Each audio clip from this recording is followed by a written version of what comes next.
Donc, je m'appelle Valérie Mounier.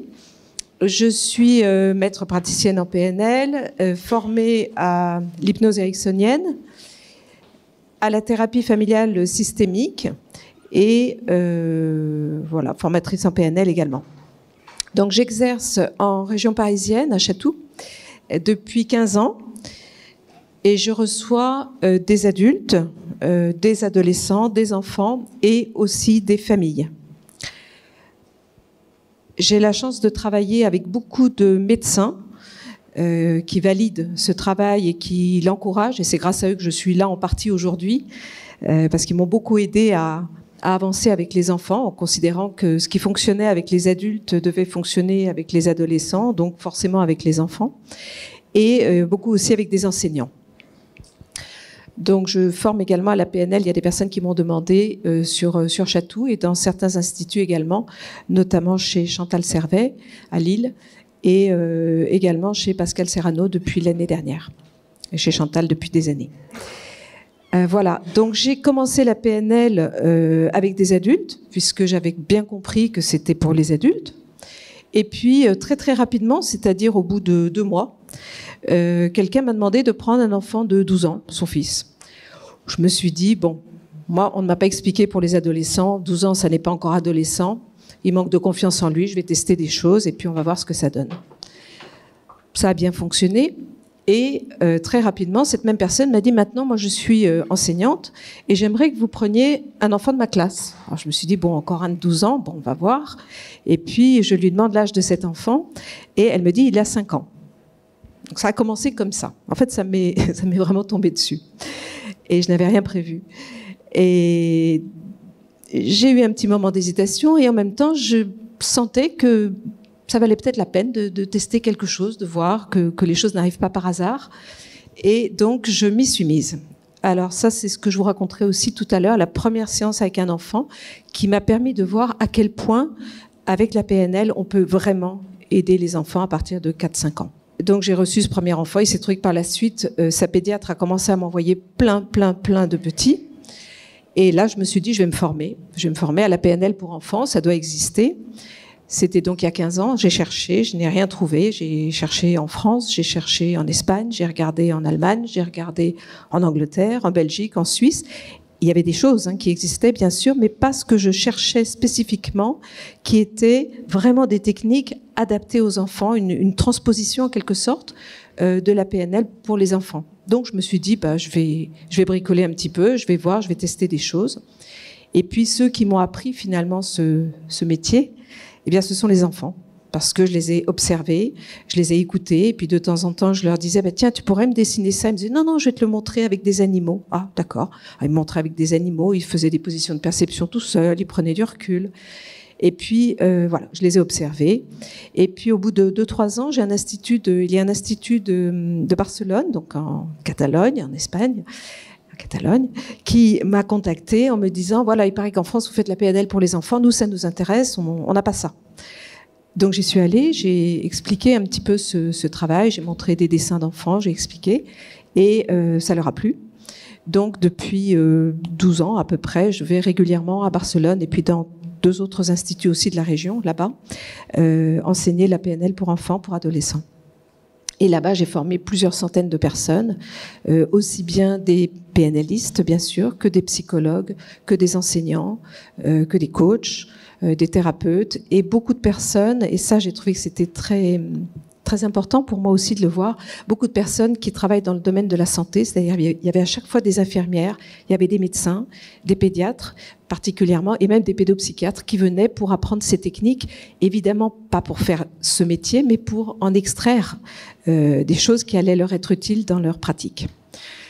Et puis en France, je m'y suis mise, mais il n'y a pas très longtemps. Grâce à Chantal d'ailleurs au départ, et puis maintenant je propose aussi des formations à différents endroits. Et voilà.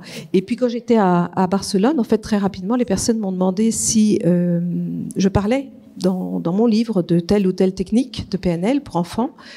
Et au début, je n'ai pas très bien compris parce que je n'avais pas fait de livre. Et ils m'ont dit, il faudrait que tu en fasses parce que tu nous expliques des choses, mais nous, si on peut les relire, c'est mieux. Alors j'ai dit, bon, d'accord. j'avais déjà le contenu, hein, en fait, c'était pas très très compliqué. Donc j'ai fait un premier livre de PNL pour enfants qui a été immédiatement traduit en espagnol par 2 médecins, PNListes, les deux, et qui est sorti en Espagne d'abord. Donc mon éditeur est en Espagne parce que je suis fidèle et c'est lui qui a commencé. Donc on a fait pour les enfants en espagnol, je l'ai fait en français bien sûr après, j'ai fait une version plus étoffée en français. Et puis, pareil, j'ai fait les adolescents. Et puis après, j'ai fait un livre très récent sur la thérapie familiale systémique et la PNL. Donc le travail avec l'enfant ou l'adolescent et les parents. Parce que plus les années passent, plus je me rends compte que travailler avec l'enfant, c'est formidable. Et si on a le soutien, l'appui, et que l'enfant se sent accompagné par les parents, ça va beaucoup plus vite. Ça a été traduit en anglais aussi, d'ailleurs. Le premier livre a été traduit en anglais, celui des enfants. Voilà, donc ce que je propose aujourd'hui, c'est de vous expliquer ma pratique. Il y a certainement d'autres personnes qui font de la PNL avec des enfants ou avec des adolescents, hein. Moi, je vous explique simplement ce que je fais, comment je m'y prends, pour que ça vous donne déjà une idée de ce travail-là. Donc, ce que je ferai tout d'abord, c'est que je vous parlerai de la première fois où j'ai trouvé un enfant, il est venu en consultation, et ce que j'ai essayé de faire avec lui, qui a bien fonctionné, j'étais la première étonnée. Donc, je vous parlerai de ça. Ensuite, je vous dirai assez rapidement quels sont les motifs de consultation, les raisons pour lesquelles les parents viennent avec les enfants ou les adolescents. Et puis après, ce sera un temps un tout petit peu plus long, je vous présenterai un PowerPoint avec un certain nombre de techniques. Alors je ne les développerai pas toutes parce qu'on n'aura pas le temps, mais qui vous montreront le matériel utilisé et puis donc certaines techniques avec les enfants ou les adolescents. Hein, par exemple, on parlera des cauchemars, je vous montrerai le dessin de l'enfant, c'est-à-dire de ce qu'il a vu dans son cauchemar, et puis après l'exercice qu'on aura fait, comment il voit les choses. Hein, donc des choses qui, à mon avis, sont assez parlantes. Voilà. Si vous avez des questions, s'il y a des choses qui ne sont pas claires, vous pouvez, ou peut-être à la fin, je ne sais pas, poser des questions ou m'interrompre si vraiment il y a quelque chose de pas clair. Alors, comment c'est arrivé la première fois? Donc la première fois, je me suis retrouvée avec ce petit garçon de 5 ans, et j'ai quand même été un peu prudente, c'est-à-dire que j'ai demandé à la maman de venir d'abord toute seule en consultation, me rencontrer pour me parler de son fils. Pourquoi? Parce que si au téléphone, elle m'avait dit qu'un des soucis de ce petit garçon, c'était qu'il ne parlait pas. Alors je me suis dit, ça commence ça va être un peu compliqué. Et donc cette maman vient et on a fait une séance ensemble au cours de laquelle elle m'a parlé de la vie de la famille, évidemment, de son fils aussi. Et puis, dans ce qu'elle m'a raconté de la vie de la famille, il y a un élément qui m'a paru important, c'est qu'elle me dit, il y a quelques années, il y a 3 ans,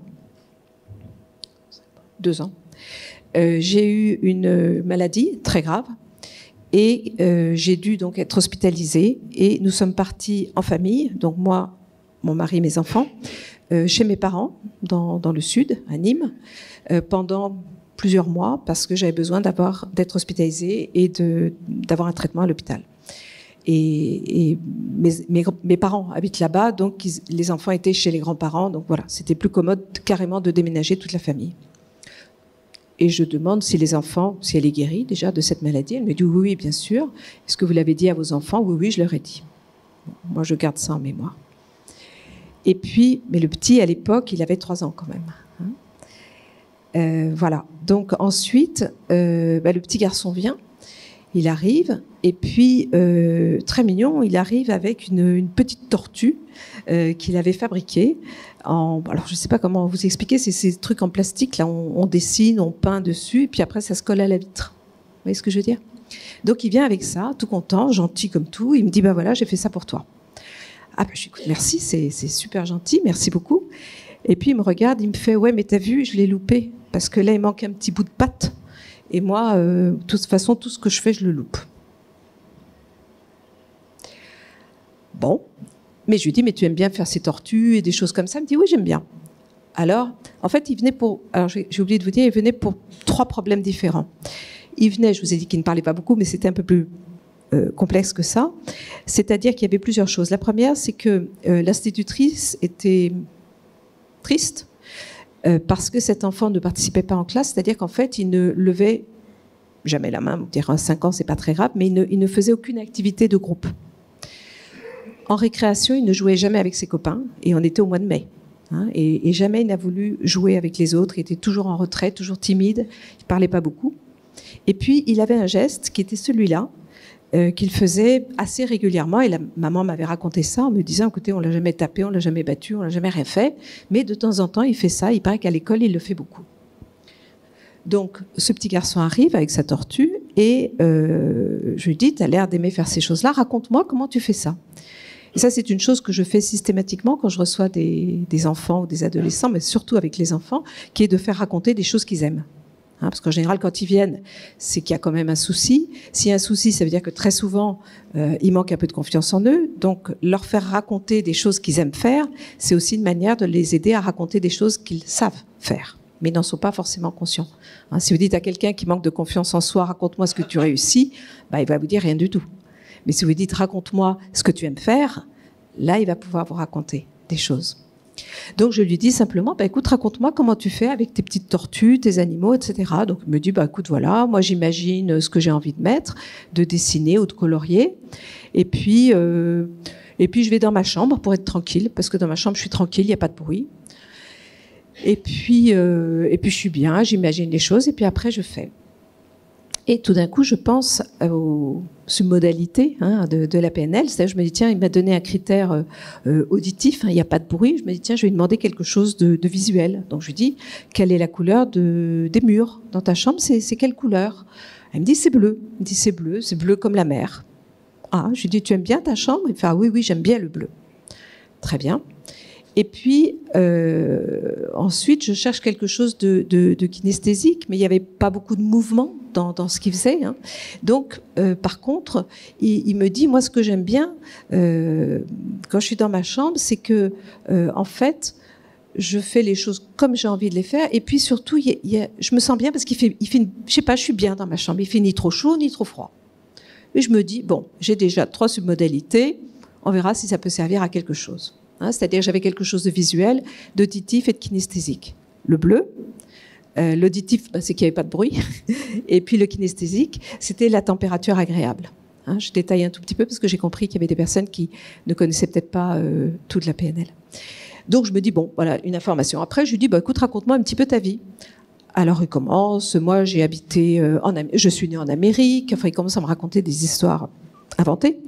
Et la maman m'avait dit, vous inquiétez pas, il invente plein de choses. Donc, j'étais prévenue, je savais qu'il n'avait pas du tout habité aux États-Unis. Et je commence à lui parler en anglais, what's your name, etc. On commence à rigoler un petit peu, il trouve ça drôle et tout. Et je lui dis, à part les États-Unis, t'as habité où? Alors, il me dit, bah, j'habite à Chatou. Et puis, j'ai habité aussi à Nîmes. Hein, vous vous souvenez, c'est l'endroit où les parents, toute la famille est allée quand la maman était malade. Et je dis, à Nîmes, il y a qui? Bah, il y a mes grands-parents. Très bien. Et puis, je dis, pourquoi t'es allé à Nîmes comme ça, longtemps? Il me dit, oh, oui, il y a une fois, on est allé longtemps. J'ai dit, mais pourquoi vous êtes allé là-bas? Il me dit, bah, je sais pas. Bon, je n'aurai pas d'informations de ce côté-là. Et je dis, bah, raconte-moi quand même comment c'était là-bas, est-ce que tu allais à l'école? Et là, je le vois qui change vraiment d'expression. Et il me dit, oui, j'allais à l'école, mais j'aimais pas l'école. Ah, je dis, qu'est-ce qui se passait de particulier? Donc, il devait être en petite section à l'époque. Hein. Je dis, qu'est-ce qu'il y avait de particulier? Il me dit, bah, les autres, ils n'étaient pas gentils avec moi. Ah. Et je dis, pas gentil? Il me dit, ouais, pas gentil. Et puis, je sens vraiment qu'il est pas bien. Donc, je fais ce qu'on fait en PNL. Hein. Je me dis, je vais le dissocier, je vais lui faire imaginer, voilà, je vais l'aider à projeter les choses un petit peu plus loin de lui, parce qu'apparemment, ça l'affecte. Alors, j'ai pas pu faire un ancrage classique traditionnel, mais je lui ai dit, écoute, là, comment tu te sens? Alors, elle m'a dit, bon, ben non, sinon, je me sens bien, je suis content, c'est rigolo, ce que tu me demandes. Bon, donc, je fais une espèce d'ancrage de sécurité, je l'aide à se sentir à l'aise. Et puis, je lui dis, tu sais, tu m'as dit il y a 2 minutes qu'à l'école, c'était pas bien. Alors, tu vois, on va imaginer que l'école, ce qui se passait là-bas, c'est comme sur un écran. Et alors à l'époque, moi je débutais, ça faisait 2 mois que j'avais démarré, donc je recevais chez moi, et il y avait effectivement une télévision dans la pièce, donc c'est ce qui m'avait donné l'idée. Et je lui ai dit, écoute, on va mettre ça comme sur la télévision. Hein. Toi, tu es là, nous on est tranquille, on est bien, et sur la télévision, tu vas mettre Paul à l'école, et tu vas me raconter ce qui se passe là-bas. Et il s'est pris au jeu, mais alors tout de suite. Ah, il me dit d'accord, c'est rigolo. Alors moi, je vois Paul là-bas, hein, et puis il se dissocie même par le langage immédiatement. Il me dit, je le vois là-bas, mais il me dit, tu vois, ils sont pas gentils, ils sont méchants, ils le bloquent. Je dis oui. Alors moi, j'essaie de voir, mais je ne vois pas grand-chose. Mais lui, il voyait très très bien. Hein. Il me dit, il le bloque là-bas. Je dis, est-ce que tu peux me raconter exactement ce que tu vois? Il me dit, bah voilà, on sort de la cantine, et chaque fois que je sortais de la cantine, il fallait passer un petit pont, et puis en fait, il y avait des enfants, les plus grands, qui nous empêchaient de passer. Et moi, ils me bloquaient. Bon. Et je repense aux modalités du début. Et je me dis, tiens, on va essayer de transformer sa perception de la situation. Voir ce qui se passe. Vraiment, j'expérimentais. Et je lui dis, écoute, on va imaginer une chose. Tu vois, il y a une petite manette là avec la télévision. On va imaginer que tu peux changer des choses. Toi, tu aimes bien les couleurs, tu aimes bien faire des tortues, tu aimes bien faire d'autres choses avec les couleurs. Le mur, là, pas le mur, le petit pont, là-bas, tu dis qu'il est gris. Qu'est-ce que ça donnerait si tu le mettais en bleu? Donc, je reprends ce qu'il aime dans sa chambre. Hein. En bleu. Est-ce que tu peux... Vas-y, mets-le en bleu pour voir ce que ça donne. Et le petit, il me regarde, il me fait « Ah ouais, c'est comme le bleu de ma chambre. Ah, ça, c'est... Ah oui, c'est mieux comme ça. Ah oui, il est moins triste, le pont. » D'accord. Après, je lui dis... C'était comment là-bas? En fait, je fais un transfert de modalité, hein, tout simple, mais testé comme ça avec un enfant. Je lui dis, bah, écoute, là-bas, il fait quoi comme... Il y a du bruit, il n'y a pas de bruit, comment ça se passe, hein? Parce que dans sa chambre, ce qu'il aime, c'est le calme et la tranquillité. Il me dit, il y a un bruit terrible, tout le monde crie, c'est horrible, j'en peux plus. Alors, j'ai dit, bah, écoute, t'imagines toujours que tu as ta manette et hop, t'enlèves le bruit, tu mets comme tu veux, tu baisses le son. Vas-y, fais-le. Donc, il fait ça. Ah, il me dit, c'est mieux. D'accord. Et après, je lui dis, quelle température il fait? Imaginez Nîmes au mois de mai-juin. Il me dit, il fait très très chaud. Il me dit, il fait chaud, je me sens pas bien. Paul, là-bas, il est pas bien, il fait trop chaud. J'écoute, on va voir. Est-ce que tu pourrais mettre une température différente? Tu as pu changer la couleur, tu as pu changer le son. Tu peux changer la température, mettre une température normale, comme t'aimes. Ah, il me dit, ça, c'est bien, alors. Oh, t'as vu ce que j'ai fait? Alors, je dis, bah, t'as fait quoi? Il me dit, bah, regarde, je les ai écartés, je les ai poussés, et ça y est, je suis passée de l'autre côté. Je dis, t'as vu quand même? Il était à fond dedans. Il était content, je me dis, bon, j'ai testé ça, on va voir ce que ça donne. Sur ce, je réfléchis un petit peu, je me dis, bon, qu'est-ce que je vais lui faire maintenant? J'avais prévu des petites choses, mais c'était compliqué. Et là, je me dis, on va inventer une histoire. Non, d'abord, qu'est-ce que tu aimerais faire comme métier? Et il me dit, j'ai envie d'être, moi, plus tard, je vais être docteur. Je me dis, vraiment, ils sont géniaux. Hein, ils savent tout. Il me dit, moi, je vais être docteur. Très bien. Tu vas être docteur. Alors, on va inventer une histoire où toi, tu vas être le docteur et moi, je vais être une dame qui s'est bloqué l'épaule. Parce que vous vous souvenez, il faisait aussi ce geste.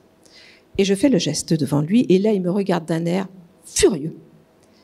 Alors, je rajoute tout de suite, écoute, vous savez, docteur, je me suis bloqué l'épaule parce que je voulais rattraper ma valise qui était sur l'armoire. Vous savez, docteur, les valises, on les met souvent sur l'armoire. J'ai voulu attraper la valise, et quand j'ai voulu la sortir, je me suis bloqué l'épaule. Je vois qu'il se radoucit un petit peu, et je lui dis, est-ce que vous voulez bien me soigner, docteur? Je lui dis qu'on inventait une histoire. Il me dit, d'accord. Il dit, je vous fais une piqûre. Alors, je dis, non, attendez, docteur, moi, ça va pas si vite. Vous habitez à Chatou, à côté de Paris. Moi, j'habite à Nîmes. Je dis, tu connais Nîmes? Il dit, bah oui. Je dis, donc, vous venez comment chez moi pour me soigner? Ah, il me dit, bah, je prends le train. Hein.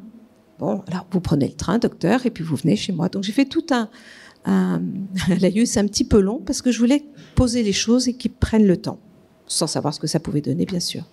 Donc, on fait tout ce cinéma, il arrive à la gare, il vient sonner chez moi, il sonne à la porte. J'habite au 3e étage sans ascenseur, je lui complique un peu les choses. Et puis, il arrive chez moi, il me dit « Bonjour madame, qu'est-ce qui vous est arrivé ?» Bon, voilà, je raconte mon épaule. Et là, il me dit « Maintenant, je peux la faire, la piqûre ?» Je dis « Oui. » Alors, il me fait la piqûre, moi j'étais comme ça. Et là, à ce moment-là, je baisse le bras. Ah, je lui dis « Docteur, regardez, vous m'avez guéri. Mais je suis guérie maintenant, regardez. Je peux bouger le bras. » Oh, ça, c'est formidable. Merci, docteur. Et puis après, j'ai fait ce que je fais beaucoup encore aujourd'hui, c'est-à-dire que quand je ne sais pas quoi demander à l'enfant, je lui demande ce qu'il voudrait que je lui demande. Donc, je lui dis, qu'est-ce qu'elle dit après, la dame? Et il me dit, elle va pouvoir le dire à ses enfants et à toute sa famille. Et je dis, mais elle a combien d'enfants? 3 enfants. Ils étaient 3 entre-temps. Et je lui dis, bah, écoutez, merci docteur, je vais pouvoir le dire à mes 3 enfants. Bon, la séance se termine. Il repart content. Moi, je me suis dit, j'ai tenu 1 heure.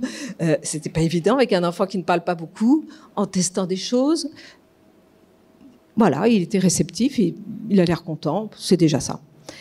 Et le lendemain, la maman m'appelle, ce qui était convenu, pour faire un petit débriefing, et me dit, écoutez, il faut que je vous prévienne, l'institutrice est venue me voir aujourd'hui, en me disant, mais qu'est-ce qui s'est passé avec Paul? Qu'est-ce qui s'est passé? Mais qu'est-ce que vous lui avez fait? Je ne le reconnais pas. Il a joué en récréation avec les autres, c'est-à-dire que de lui-même, il a demandé s'il pouvait jouer, ce qu'il n'avait jamais fait depuis le début de l'année. En classe, on a appris une petite chanson. Il a voulu la chanter tout seul, devant toute la classe, ce qui était inimaginable avant, et qu'il n'avait jamais fait. Et il m'a semblé que dans la journée, il faisait beaucoup moins le geste. Qu'est-ce qui se passe? Donc la maman était contente, moi très surprise. Et je demande juste à la maman de prendre un temps avec le petit garçon, avec son fils, de l'emmener prendre un jus d'orange qu'elle voudra quelque part, pour lui expliquer qu'elle est guérie. Parce que je lui ai dit, moi j'ai un doute. Elle l'avait expliqué à celui de 5 ans, qui avait très bien compris. 5 ans à l'époque. Lui, il n'avait que 3 ans. Elle lui avait dit aussi, mais je lui ai dit, je ne sais pas, il y a peut-être un doute. Expliquez-lui vraiment ce que vous avez vécu, ce qui s'est passé. Bon, pas tous les détails, bien sûr, mais surtout que vous êtes guéri, que vous avez été malade et que vous êtes guéri, que maintenant il est grand, il peut le savoir et être tranquille avec ça. Donc elle le fait. Et puis 8 jours après, il devait revenir. Il revient, sauf que la maman sonne toute seule à la porte, chez moi, en me disant, écoutez, je suis désolée, on a rendez-vous, mais il ne veut pas venir. Bah, je lui ai dit, écoutez, c'est pas grave, je vais aller le voir. Il était dans la voiture, il ne voulait pas sortir. Donc je vais le voir dans la voiture, je lui dis bonjour, tout content, souriant. Il me dit, je viens pas. Je dis, bah, c'est comme tu veux. Hein. Je dis, mais tu peux m'expliquer? Il dit, bah, parce que je vais bien maintenant. Il me dit, pourquoi tu veux que je vienne? J'ai des copains, je m'amuse à l'école. Moi, j'ai plus rien à te dire. Hein. J'ai trouvé ça génial. Et ce qui est intéressant, c'est que j'ai eu par la suite des échos, bien sûr, de cette maman. Lui, je l'ai pas revu, mais j'ai vu son petit frère quelques années après. Et ça a fonctionné. Non seulement ça a fonctionné, mais ça a duré. Hein, et je pense que c'est ça qui est le plus important. C'est que c'est une approche qui est extrêmement pratique, où l'enfant se sent impliqué parce que c'est lui qui fait le changement. Et ça, c'est fondamental. Et puis ça dure. Et puis, ça dure.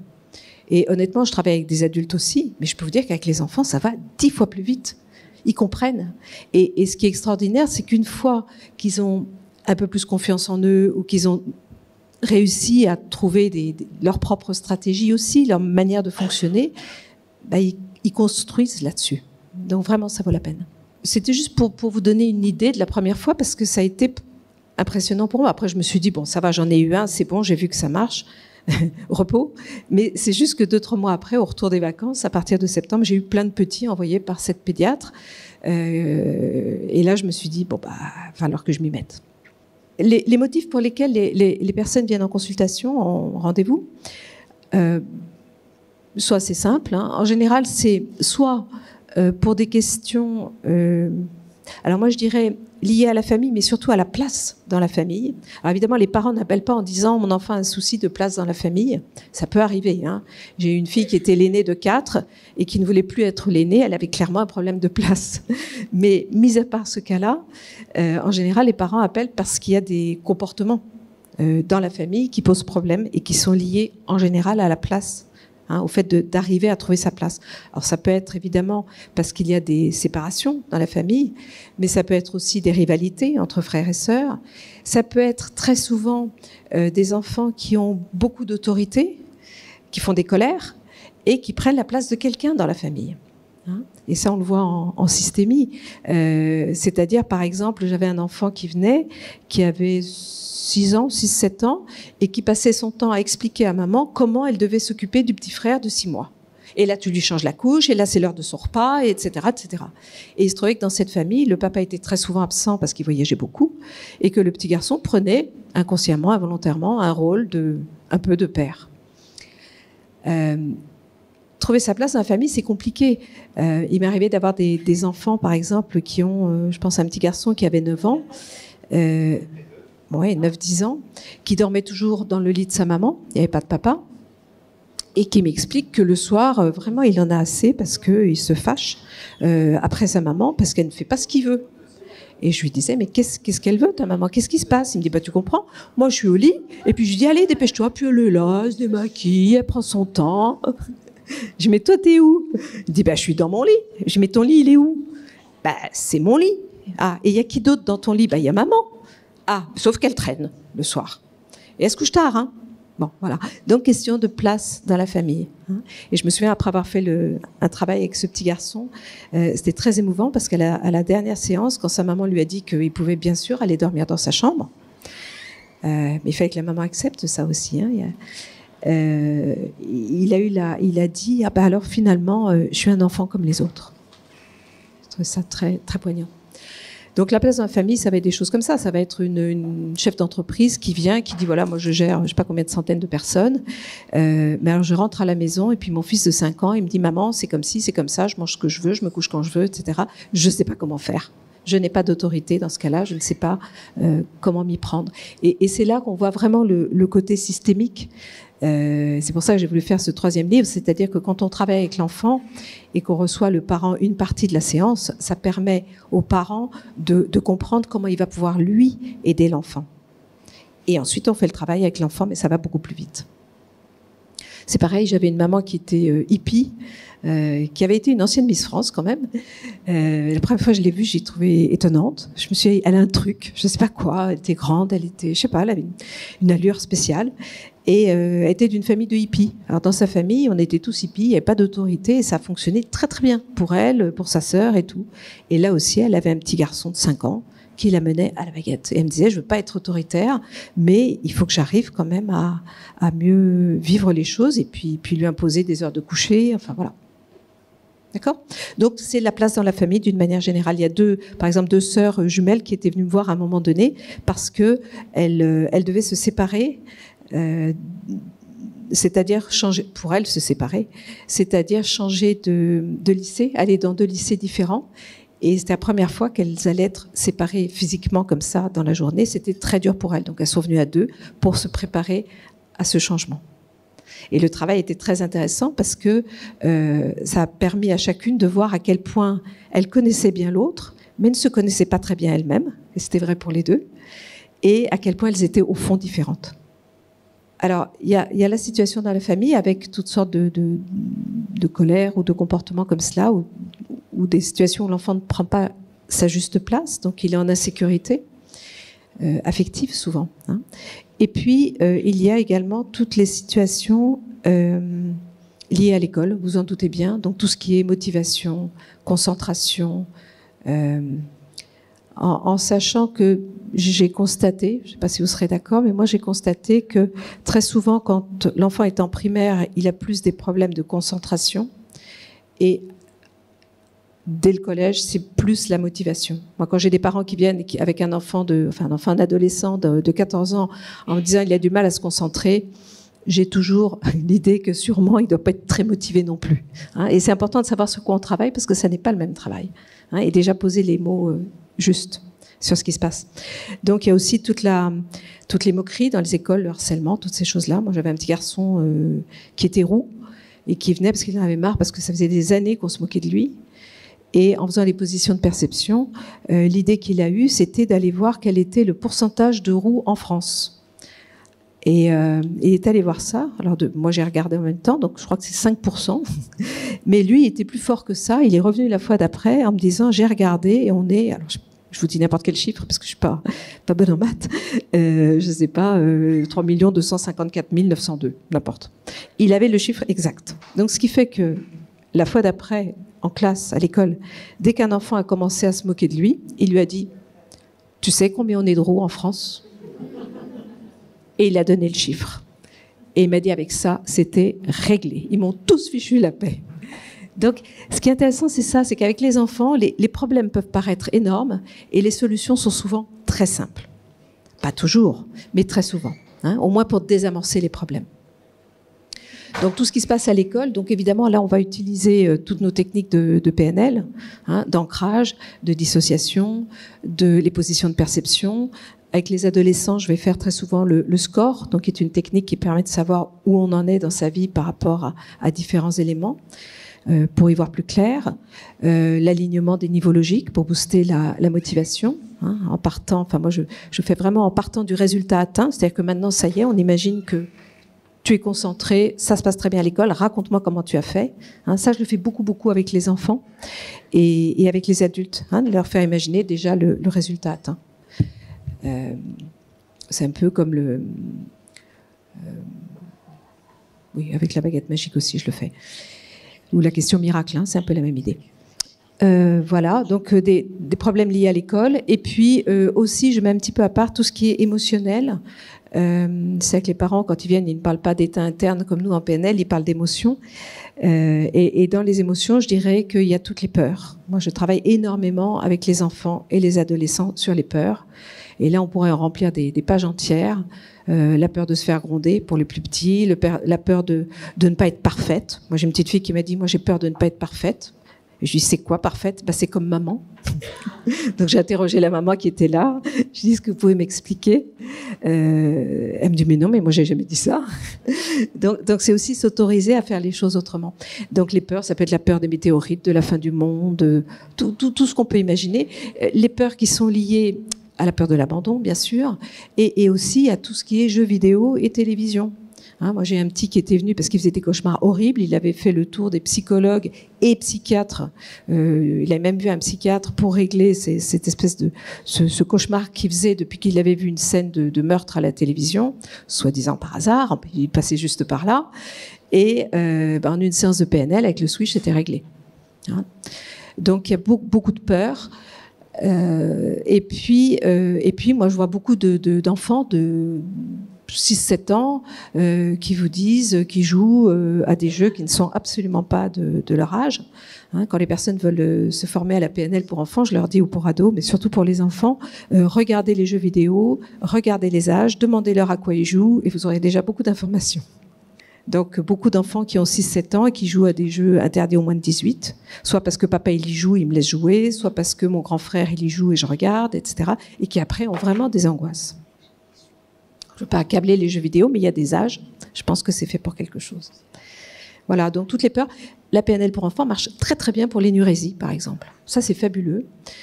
Pour l'énurésie, ça marche très très bien parce que j'ai constaté qu'en général, ça tourne autour du contrôle. Hein, les enfants qui font pipi au lit la nuit sont très très souvent des enfants qui, dans la journée, veulent tellement bien faire, ou se contrôlent, ou sont stressés.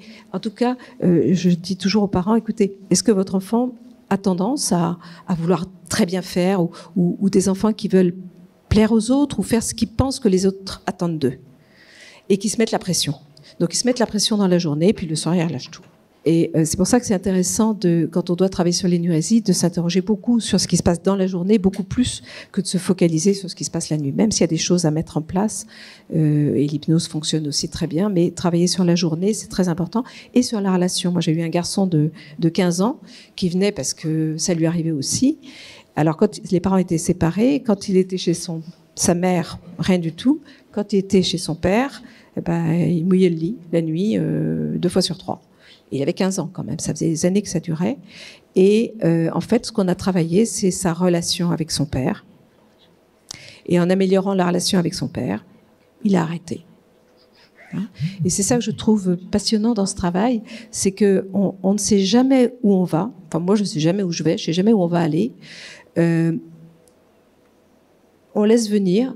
Et puis les personnes, au fur et à mesure, surtout les enfants, ils vous disent les choses. Parce que je pense qu'ils ont une espèce de sens très développé de ce qui va leur faire du bien. Et ils vont très vite aussi, grâce à ça. Hein, moi, j'ai une petite qui était venue un jour parce que la maman trouvait qu'elle était très stressée. Et puis, j'ai travaillé avec elle sur son stress. Elle n'était pas spécialement stressée. Elle voulait avoir des bonnes notes, mais bon, c'était pas dramatique. Et quand sa maman est revenue à la fin de la séance pour faire un petit débriefing, comme on fait toujours, la petite dit à sa maman, tu sais, maman, moi, j'ai travaillé sur mon stress, mais toi, t'es stressée. Toi, t'es stressée à ton travail, hein, parce que tu le dis tous les jours en plus. Et la maman était sidérée et elle m'a dit, je crois qu'elle a raison. Donc j'ai arrêté avec la petite et j'ai travaillé avec la maman. Et ça arrive assez souvent. Hein, et ça, c'est l'intérêt, c'est que tout le monde est invité, peut participer et ressentir que le besoin est là. J'avais un petit garçon de 3 ans et demi qui avait déjà mis deux fois des claques à la maîtresse. 3 ans et demi, c'est un peu gênant. Il est venu. C'est un peu jeune aussi pour travailler avec lui. Donc, qu'est-ce que j'ai fait? J'ai travaillé avec les parents, ou en présence des parents aussi. Et le résultat, c'est que le père, au bout d'un quart d'heure, m'a dit, écoutez, moi, il faut que je vous dise, moi, c'est un monsieur très grand, baraqué et tout. Dis-moi, dans le métro, si quelqu'un me frôle, je lui en fous une, quoi. Parce qu'il ne faut pas qu'on me touche. Moi non plus. Et j'ai toujours été comme ça. J'ai beaucoup de mal à me contrôler. Je ne me suis pas garée plus d'une fois. Donc, je crois que c'est moi qui vais venir. Et c'est le papa qui est venu. Ben, vous savez, si les parents ne réussissent pas, comment vous voulez que les enfants réussissent? Moi, j'ai une dame qui est venue hier. Elle me dit, je voudrais que ma fille de 10 ans soit un leader. Alors, j'ai demandé ce que c'était qu'un leader. Et c'était elle, hein, qui est venue. Et je lui dis, mais qui d'autre est leader dans la famille? Est-ce qu'il y en a des leaders? Alors, elle me dit, bah, moi, pas du tout. J'aurais dû, je devrais, mais je ne sais pas faire. Moi, pas du tout. Et puis, mon mari non plus. Je sais pourquoi vous voulez qu'elle réussisse quelque chose que vous ne faites pas. Ça va être difficile pour elle, parce qu'elle n'a pas de modèle à la maison. Et puis après, elle a réfléchi, puis elle m'a dit, non, en fait, ce que je veux, c'est pas qu'elle soit un leader, c'est qu'elle prenne sa place, qu'elle ose dire ce qu'elle pense quand elle est dans un groupe et qu'elle ne se laisse pas embarquer par les autres. Je dis, ça, c'est autre chose. Alors, je vais vous présenter un certain nombre de techniques et de dessins d'enfants pour que vous voyez un petit peu comment ça se passe. Alors, je travaille beaucoup avec les animaux. Alors, bon, ça peut être soit pour les aider à exprimer ce qui se passe dans leur vie, ou les états internes, les processus cognitifs, les comportements, donc les pensées, les croyances, les comportements, mettre en scène les contrariétés du quotidien. Donc, ils vont aussi jouer avec les animaux ce qui se passe à l'école. Je vais vous montrer des exemples. Le deuxième exercice, ça, on ne le fera pas, mais c'est la rencontre avec les animaux intérieurs. C'est un exercice en état hypnotique où l'enfant laisse venir... si je dois avoir 1 ou 2 slides là-dessus, laisse venir à l'intérieur de lui des animaux, comme si des animaux venaient dans la nature se rencontrer. C'est une manière de travailler sur les différentes parties de soi. Donc, je vous en reparlerai après. Et puis, choisir les animaux qu'ils aiment, qu'ils détestent ou auxquels ils aimeraient ressembler. Et ça, je le fais avec des photos d'animaux, bien sûr, et particulièrement avec des aquarelles que je trouve très belles pour ce travail. Voilà, donc je demande toujours à l'enfant de me montrer sa famille. Et ça, au début, je le faisais quand les parents n'étaient pas là. Maintenant, je le fais devant les parents. Et c'est très intéressant devant les parents. Hein, j'ai eu une fois, il y a un enfant qui avait mis pour sa maman une raie. Alors, papa, c'était le buffle, et maman, c'était la raie. Et il venait précisément parce qu'il n'obéissait pas du tout à sa maman. Avec le papa, ça allait, mais avec la maman, ça n'allait pas. Et la maman, quand elle a vu ça, elle a tout compris. Elle a dit, ah, ça, c'est moi. Et l'enfant, bah oui. Et voilà, puis après, il s'est mis aussi. Et ce qui était amusant, c'est que quand ils sont revenus la fois d'après, c'est la maman qui a demandé à l'enfant de représenter la famille pour voir si elle était toujours la raie ou pas. Mais elle n'a pas dit que c'était pour ça. Elle dit, tu peux montrer notre famille maintenant, aujourd'hui? Il a repris la même chose pour le papa et il a pris un autre animal pour la maman. Donc elle était soulagée, elle avait bien travaillé. Donc voilà, ça c'est famille classique, je dirais. Donc il y a papa, maman, moi et ma petite sœur. Donc c'est toujours intéressant de voir comment ils les positionnent. S'il y en a qui se tournent le dos, qui regardent ailleurs. Et puis le sens qu'ils donnent, eux, aux animaux. Alors voilà, ça c'est une famille nombreuse, hein, il y a les grands-parents dedans. Ce qui est intéressant quand vous demandez à l'enfant de montrer sa famille, c'est qu'il peut vous rajouter la nounou, il peut vous rajouter la maîtresse, il peut oublier la petite sœur, ça arrive souvent. Hein, et du coup, on a déjà beaucoup d'informations. Hein. Le but, c'est vraiment ça, c'est de trouver, c'est de mettre en place des méthodes qui vont leur permettre de s'exprimer. Hein. Moi, depuis que je forme, je vois qu'il y a des psychologues qui viennent et qui me disent, nous, on a tout compris, on sait tout expliquer, mais il y en a plusieurs qui me l'ont dit. Hein, mais moi, je ne sais pas poser des questions à l'enfant pour qu'il me réponde. Je ne sais pas comment faire. Donc, tous ces outils-là peuvent servir. Alors, ça, c'est la classe. Par exemple, j'ai beaucoup d'enfants qui viennent, qui sont en grande section, qui vont rentrer en CP, qui sont terrorisés à l'idée d'entrer en CP, parce qu'on leur a dit que le CP, c'était sérieux. Donc, je leur demande de représenter la classe actuelle. Alors, ils vont me dire, bon, bah, ça, c'est moi, ça, c'est Joséphine, ça, c'est Arthur, etc. Ils n'ont aucun problème, hein, à faire ça. Et puis, après, je leur dis, bah, maintenant, montre-moi la classe l'année prochaine. Et puis, en fin de compte, ils réalisent que c'est à peu près pareil. Hein, c'est une manière aussi de dédramatiser les choses. On ne fait pas que ça, mais on commence par ça. Là, vous avez la cour de récréation. Pour certains, ça va être plutôt avec des chevaliers. Hein, il faut pas mal de matériel. Hein. Moi, j'ai fait beaucoup de brocantes pendant des années, et c'est vrai que c'est très utile. Quand ils arrivent, il y a déjà tous les animaux dans une boîte, hein, les animaux que vous avez vus avant. Et puis, s'ils veulent un petit château fort, ils veulent... Voilà. Hein, c'est important. Parce qu'ils mettent en scène, et en mettant en scène, ils vous racontent. Hein, et en racontant, ils peuvent prendre du recul, trouver des solutions. Donc, je vais vous donner 2-3 exemples de ça. Par exemple, là, on a une petite fille de 6 ans qui n'a pas de copine. Enfin, elle en a, mais elle a beaucoup d'ennemis. Elle a ses meilleurs amis et ses pires ennemis. Vous savez, c'est des trucs à la mode, ça. Alors, ses meilleurs amis sont là. Alors, pour elle, elle n'a pas choisi d'animal. Elle s'est choisie en princesse, hein, plutôt style princesse, avec sa meilleure amie qui est la Marie. Et puis 2-3 autres, mais qui sont un peu ses copines, mais pas trop. C'est histoire d'en mettre un peu quand même. Et puis, elle m'a montré ses pires ennemis. Donc, ses pires ennemis, en fait, ils sont à l'autre bout de la table et ils leur tournent le dos. Donc, ce que j'ai fait avec elle, c'est que je lui ai dit, écoute, est-ce que tu aimerais changer ça? Donc, elle me dit, oui, bien sûr. Alors, je lui dis, écoute, on va faire très simplement, est-ce que tu as des idées pour changer ça? Elle me fait, bah non, maman m'a dit des choses, mais moi, je trouve pas. Je lui dis, écoute, on va faire très simplement. Moi, j'ai une baguette magique. Alors, on va demander à la baguette magique de t'aider. Hein, on va voir comment elle peut t'aider. Donc, ce qu'on va faire, c'est que tu vas juste écouter la baguette magique, parce qu'elle fait une petite chanson, elle fait un petit son, et tu vas écouter surtout la réponse dans ta tête, hein, de ce que tu pourrais faire pour avoir plus d'amis. T'es prête? Oui. Donc je fais comme ça. Je mets là parce que... Vous entendez? Non? Je fais ça. Et la petite me regarde, elle fait ça y est, j'ai une idée. Je dis c'est quoi? Elle me dit je vais inviter pas seulement ma meilleure amie Marie, parce que ça c'est facile, je l'invite tout le temps, mais je vais inviter une des autres, là le kangourou en fait, à la maison pour jouer, parce que elle, en fait, elle est un peu copine avec 2 autres de mes ennemis. Donc peut-être qu'elle pourra m'aider pour arranger les choses. Super. Je dis maintenant, on va voir. Tu vas trouver une deuxième réponse. Concentré. Et je fais ça. Pas fait exprès. Qu'est-ce qu'elle t'a dit? Elle m'a dit qu'il fallait arrêter de taper. Ils ne vous le disent pas sinon. Hein. Ah, je dis, qu'est-ce que tu en penses? Je pense qu'elle a raison, la baguette magique. D'accord. Et on va voir une 3e solution.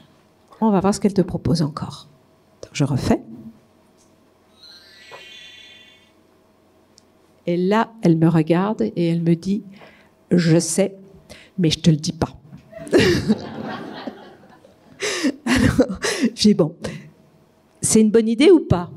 C'est une très bonne idée. Très bien. Voilà. Et c'est tout bête, hein, mais ça marche. Et j'ai aussi un petit lion, mais je n'ai pas apporté, qui fait pareil. Alors le petit lion, il fait comme ça. Ils le mettent dans l'oreille et ils écoutent le son et ils ont la réponse. Et je vous assure que c'est impressionnant. C'est une autre manière de faire de l'hypnose ou je ne sais pas quoi. Pardon? Et donc après, je lui dis, maintenant que tu as eu tous ces messages et que tu sais exactement comment tu veux faire, qu'est-ce que ça donne? Et spontanément, elle me fait ça. Donc déjà, ils vont beaucoup plus les uns vers les autres. Et la fois d'après, elle arrive, elle me dit, tu sais, ça y est, j'ai des copines, maintenant, ça va mieux. Et puis, ce qui est extraordinaire, c'est que dans ce cas-là, moi, à chaque fois naïve, je dis, qu'est-ce que tu as fait? Et les enfants, ils me répondent, rien. Ce sont les autres qui sont venus vers moi. Ça, c'est imparable. Souvent, ils n'ont même pas besoin de faire. Il y a quelque chose de changé. Hein, où ils font le quart de ce qu'ils avaient prévu, mais il se trouve qu'il y a quelque chose qui change, et 9 fois sur 10, ce sont les autres qui viennent vers eux. Et ça, c'est génial. Quand il n'y a rien à faire, c'est bien. Donc voilà les 3 dessins. Alors, je vais vous montrer également cette histoire-là, pour que vous voyez juste comment j'utilise les animaux. Donc là, c'était une fille de 8-9 ans qui vient me voir, qui était venue 2 ans auparavant, quand les parents s'étaient séparés. Et on avait fait un travail, entre autres, avec les animaux. Et là, elle vient, elle a 8-9 ans, je me dis, je ne vais pas lui sortir les animaux. Et puis elle me dit, mais si, t'as plus tes animaux? Alors, je dis, si. Alors, elle était toute contente de les retrouver. Et en fait, elle vient parce que depuis plusieurs jours, la maman me dit qu'elle rentre de l'école, elle va se coucher, elle pleure, elle ne veut pas manger, elle est triste et elle ne veut absolument pas dire ce qui se passe. Mais par contre, elle voulait bien venir me voir. Donc, elle est venue pour ça, parce qu'elle était mal. Moi, je ne savais pas trop quoi lui demander, donc elle voulait les animaux, on sort les animaux. Et là, je lui dis, raconte-moi un petit peu ce que font ces animaux. Donc, elle me dit, voilà, là c'est mes copines, là c'est je ne sais pas quoi, des amoureux, enfin bon, raconte des histoires comme ça. Et puis tout d'un coup, elle me dit, et là, celui-là, le tigre, c'est le juge. Ah, je dis, c'est quoi un juge? Et là, elle me répond, le juge, c'est celui qui met les gens en prison. Et elle commence à pleurer. Alors, je dis, il y a qui devant le juge? Elle dit, il y a mon papa, il y a ma maman. Et puis il y avait le beau-père aussi. Et ils sont devant le juge. Elle me dit, oui, mon papa, il va aller en prison. Je lui dis, attends, il faut que tu m'expliques un peu tout ça, on va s'asseoir, on va en parler. Et en fait, ce qui se passait tout simplement, c'est que le dimanche soir, le papa avait ramené la petite plus tard que prévu, à 20h au lieu de 18h, et la maman, donc chez la maman, et la maman avait dit au papa, écoute, ça suffit, ça n'est pas la première fois, moi, la prochaine fois, je le dis au juge. Et la petite avait compris que son papa allait partir en prison. Mais elle ne savait pas si ça allait se faire ou pas. Donc elle était coincée. Soit elle disait à sa maman, au fait, c'est quoi cette histoire de juge? Papa, il va en prison. Soit elle en parlait. Et à ce moment-là, la maman, si elle avait oublié d'appeler le juge, elle allait le faire.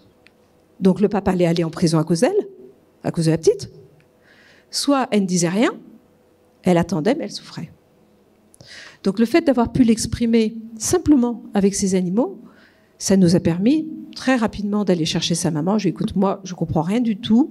Je pense que toi, tu n'as pas bien compris, non plus peut-être quelque chose. On va en parler avec ta maman parce qu'elle, c'est sûr qu'elle a tout compris. Donc, est-ce que tu es d'accord pour qu'on en parle avec ta maman? Et donc, je suis allée chercher la maman dans la salle d'attente et puis on en a parlé et la maman lui a expliqué ce qu'il en était, pour la tranquilliser. Donc elle est venue une fois, ça s'est arrêté. Bon, il y a beaucoup de médecins avec lesquels je travaille qui disent que ce travail de PNL avec les enfants, c'est comme la première marche. C'est-à-dire que plutôt que d'aller voir un pédopsie, etc., c'est comme de la prévention. C'est-à-dire qu'on va désamorcer des difficultés avant que ça ne devienne chronique, avant que ça ne devienne trop grave. C'est vraiment la première étape. Et cette première étape, dans 80% des cas, elle suffit. Et si ça ne suffit pas, il y a des professionnels beaucoup plus habilités pour intervenir. Alors ça, c'était assez amusant. C'était un petit garçon qui venait, il avait 4-5 ans, et puis avec sa maman, et je lui dis, montre-moi ta famille. Et il me montre ces animaux-là. Pardon, excuse-moi. Il me montre ces animaux-là, et il me dit, voilà, là c'est mon papa avec mon frère, et là c'est moi avec ma maman. Alors, scotché comme ça, c'était étonnant. Si vous utilisez des animaux, prévoyez toutes les hypothèses. Parce que c'est vraiment important. Et la maman me dit, oui, c'est vrai, lui, il ne fait pas grand-chose avec son papa. Lui, il devait avoir 5 ans. Et le grand frère avait 7 ans. Et donc, je fais parler de la famille, la maman aussi, en même temps. Et le petit, je lui demande ce qu'il aime faire avec sa maman, je lui demande ce qu'il aime faire avec son papa, ce qu'il aime faire avec son frère, s'il y a des choses qu'il aimerait faire avec son papa, mais qu'il ne fait pas très souvent. Et puis lui, il me dit, mais de toute façon, je peux rien faire avec mon papa, parce que mon frère, il est tout le temps dessus comme ça. Parce que mon frère, il a des devoirs, alors papa, il l'aide pour les devoirs. Mon frère, il fait du vélo, puis quand il fait du vélo avec mon papa, moi, je vais pas assez vite, donc moi, j'y vais pas. Et puis mon frère, il aime bricoler, puis moi, je sais pas bricoler. Donc moi, je fais rien avec mon papa. Donc c'est sorti comme ça. Et du coup, on a réfléchi ensemble à des choses qu'il aimerait peut-être faire avec son papa, et son papa serait peut-être d'accord, mais il faut que lui puisse demander aussi. C'est vraiment leur donner la responsabilité des changements qu'ils aimeraient voir opérer dans leur vie, et puis ils les feront quand ils seront prêts. Donc on fait une séance comme ça, et à la fin de la séance, il me regarde, il me dit, attends, parce que là, ça va pas, ma famille. Je dis, ah bon? Il me dit, non, je peux changer les animaux? Je dis, oui, bien sûr. Et il va chercher dans la boîte. Et dans la boîte, il trouve d'autres singes. Enfin, vraiment. Et il choisit ces deux-là. Ça, c'est ma maman et moi. Donc, il avait bien compris que pour aller vers papa, il fallait peut-être qu'il se décroche un peu de maman. ou que maman le décroche un petit peu aussi. Elle était présente une partie de la séance. Et c'était assez formidable parce que l'enfant met en scène, c'est comme l'état présent et puis l'état désiré, mais c'est déjà en route. Et à partir de là, il m'a dit, moi je vais demander à mon papa s'il pourrait aussi m'accompagner faire du vélo, si on pourrait en faire tous les deux ensemble et des choses comme ça. D'accord ? Alors, ça sont les deux. Alors, une dernière histoire avec les animaux, je crois. Donc là, c'est la situation d'une petite qui vient régulièrement, qui habite, chez son papa et chez sa maman en alternance. Et en fait, quand elle est chez son papa, ça se passe bien. Et quand elle est chez sa maman, elle pleure tous les soirs. Donc la maman est obligée d'appeler le papa. C'est très compliqué. Donc elle pleure quand elle est chez maman. Donc je lui demande simplement de me montrer la famille en animaux. Pareil. Elle me montre donc maman, hein, c'est intéressant. Elle, en petit chien. Et sa sœur ado qui est toujours affalée, couchée sur le canapé. Donc ça, c'est chez maman. Et je lui dis maintenant, montre-moi la famille chez papa. Donc chez papa, elle me dit, voilà, il y a mon papa, là, il y a toujours ma sœur sur le canapé, elle bouge pas, et ça c'est moi. Et ça c'est Jacqueline. Et je dis, c'est qui Jacqueline ? Il me dit, Jacqueline, c'est là, alors elle me dit corrobolatrice de papa. Et je lui dis, c'est quoi une corrobolatrice ? Il travaille avec elle. Ah, d'accord. Raconte-moi comment c'est quand tu rentres de l'école. Je leur demande toujours ça aussi. Raconte-moi comment ça se passe. Alors elle me dit, quand je rentre de l'école, chez maman, elle me raconte. Et puis chez papa, c'est papa, il vient nous chercher après l'étude ou la garderie pour elle. Et puis on va chercher ma sœur. Et puis on rentre à la maison. Et puis je dis, il y a qui à la maison chez papa ? Il me dit, il y a Jacqueline. Ah, d'accord, il y a Jacqueline. Et oui, elle travaille avec papa, je t'ai dit. Oui. Et puis après, qu'est-ce qui se passe ? Alors elle me dit, après, moi je prends ma douche, on dîne. Je dis, pour le dîner, il y a qui ? Elle me dit, papa, Jacqueline, ma sœur et moi. D'accord. Et puis après, je vais me coucher. Et papa, il travaille avec Jacqueline. Ils ont beaucoup de travail. Bon. Et je lui dis, le lendemain matin, quand tu te réveilles, parce que je ne lâche pas, moi, il y a qui pour le petit déjeuner ? Il me dit, tu veux savoir ? Il y a Jacqueline. Parce que... Bon, d'accord. Donc après, j'ai parlé avec le papa à l'issue de la séance, et je lui ai dit, écoutez, j'aimerais comprendre qui est Jacqueline. Alors, je sais bien que votre fille vient parce qu'elle pleure quand elle est chez maman, mais j'aimerais quand même comprendre qui est Jacqueline. Et il me dit, en fait, c'est ma compagne, mais je ne l'ai pas encore dit aux enfants. Parce que j'attends qu'elle grandisse. Il y a quand même une ado à la maison. Hein. J'attends qu'elle grandisse, donc je ne savais pas trop si elles sont prêtes ou pas. Écoutez, je pense que la petite, je ne sais pas. La grande, je ne sais pas. La petite, je pense qu'elle est prête parce qu'il faut quand même qu'elle comprenne un petit peu la situation. Donc, je lui dis, ça serait bien, si vous êtes sûr de cette relation, etc., que vous lui expliquiez un petit peu autrement. Bon. Et puis, le papa l'explique à la petite. Et la petite revient. Et puis, elle me dit, tu sais, Jacqueline, je ne t'avais pas dit parce que je ne savais pas. C'est l'amoureuse de papa.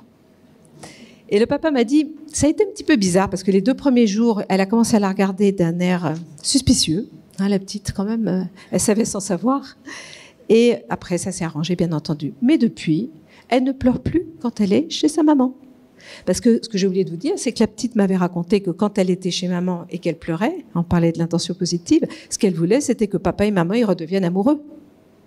Et puis elle ne savait pas trop comment ça se passait chez son papa. Parce que Jacqueline, il y a des jours où elle est gentille, puis il y a des jours où elle crie sur papa. Donc la petite, quand elle était chez sa maman, elle était très très préoccupée par ce qui se passait de l'autre côté. Hein, c'est-à-dire que le symptôme, en quelque sorte, était chez la maman, mais le problème, c'était plus lié au papa. Donc la solution, elle était du côté du papa pour régler le problème chez maman. Bref, tout ça, ça fonctionne comme ça. Et ensuite, la petite vient donc avec le papa, et puis bon, elle me dit ça, tu sais, c'est son amoureuse. Elle me dit, mais moi je suis contente parce que cet après-midi, à l'école, on va faire une chorale. Ah ben, je lui montre moi la chorale. Donc elle me montre la maîtresse, dirige la chorale, Et puis, c'est intéressant parce qu'elle qui était un petit chien blanc avant, vous vous souvenez, elle change et elle se met avec ses 2 meilleures copines devant. Elle me dit, je suis plus le petit chien blanc. Et elle a transformé sa sœur, qui était le cheval couché, elle l'a mise debout aussi. Voilà. Et elle me dit, il y aura maman, il y aura papa, elle le met quand même à côté de maman. Et peut-être que Jacqueline viendra, donc je la rajoute quand même, mais c'est pas sûr. Et ensuite, je lui ai demandé de me dessiner, parce que j'utilise beaucoup les dessins aussi, de dessiner la maison de papa et la maison de maman, pour savoir un petit peu comment c'est.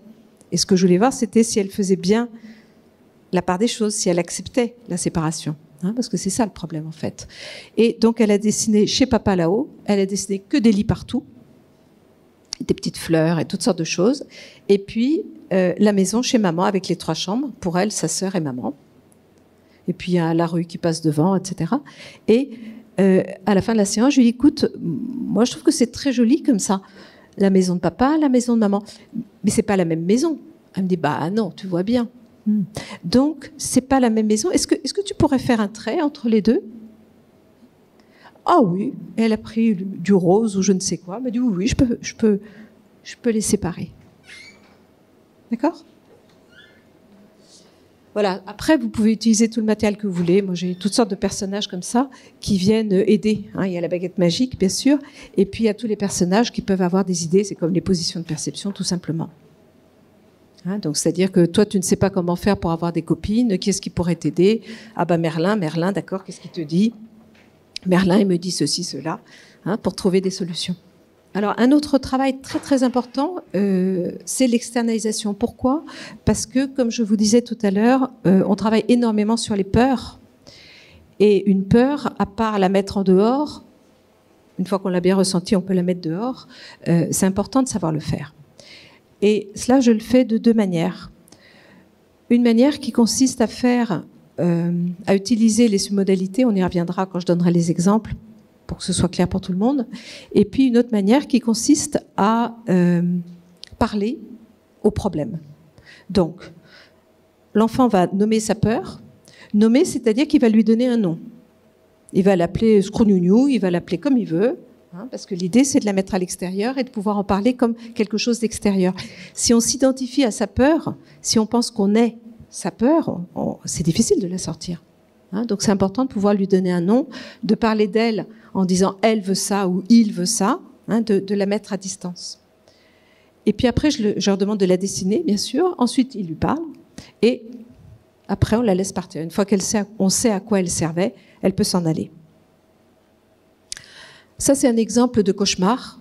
Ça marche très très bien avec les cauchemars. Donc vous avez un petit garçon qui rêvait d'une espèce de monstre qui la nuit venait et coupait sa maman en morceaux, quand même.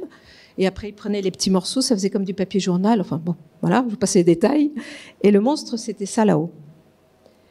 Et là, je demande à l'enfant, comme j'ai fait avec le tout premier, vous vous souvenez avec Paul la première fois, de me raconter quelque chose qu'il aime faire.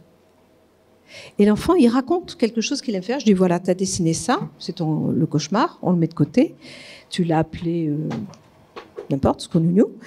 On va le laisser là sur le tableau. Et puis, moi je fais ça sur du paperboard. Et puis maintenant, tu vas me raconter quelque chose que tu aimes faire.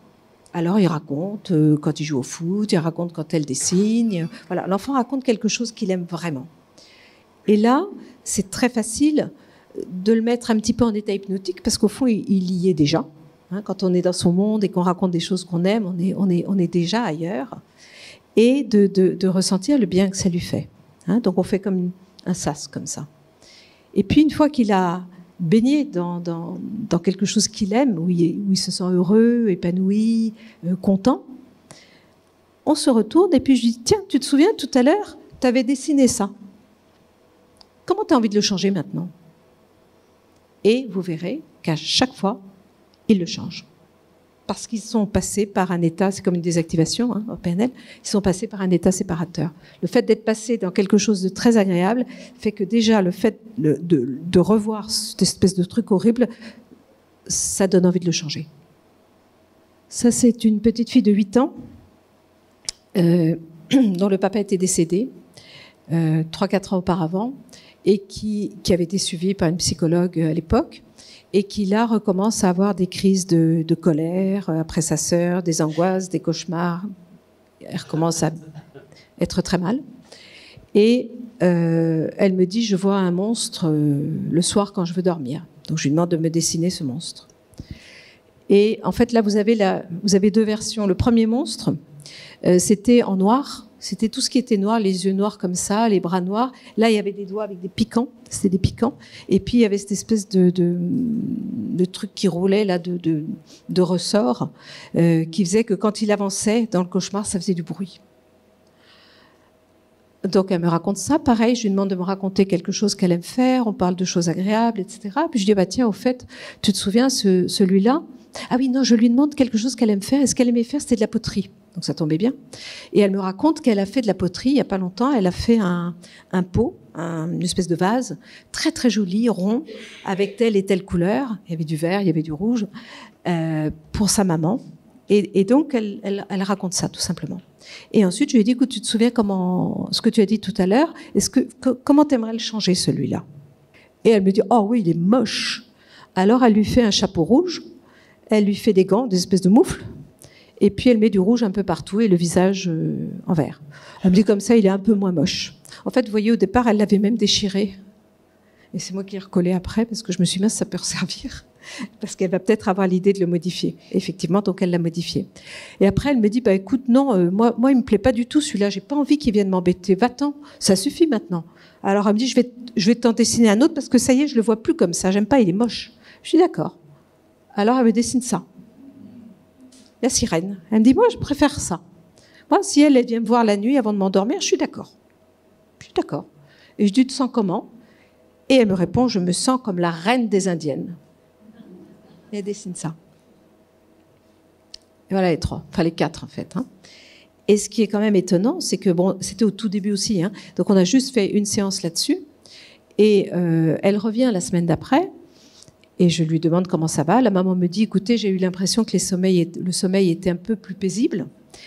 Et la petite, une fois seule avec moi, me dit, tu sais, moi, j'ai très bien dormi, mais quand même, il faut que je te dise, il est venu me voir une fois. Alors, celui qui est venu me voir, c'est le clown. Le clown, c'était la deuxième version, là, en rouge. Elle me dit, il est venu me voir juste une fois. Et maman, elle ne l'a pas vu. Mais moi, je l'ai vu. Parce que c'était au moment où elle avait fermé la porte de ma chambre. Et il est venu, il m'a fait coucou comme ça. Il est parti. Et puis, c'est fini, je ne l'ai plus revu. Je lui dis, est-ce que tu as bien dormi? Bah, ouais, bah, il est parti, hein, c'est fini.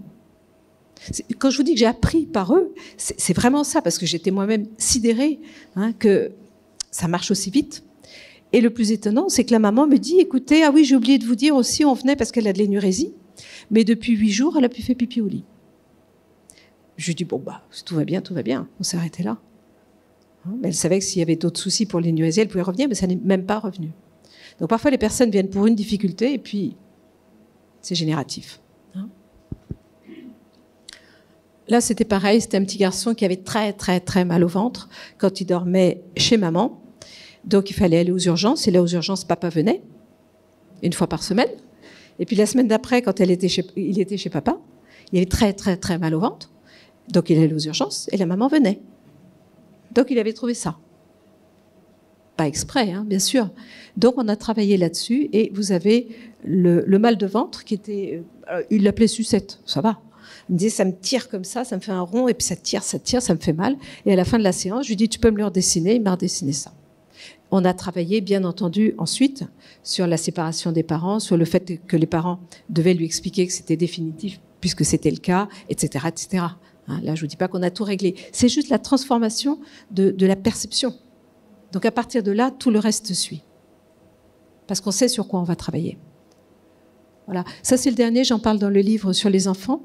C'est un petit garçon qui a 6 ans et demi, donc il est en CP. Non, pas encore, il doit être 5 ans et demi, il devait avoir. Et lui, il allait à l'école l'après-midi.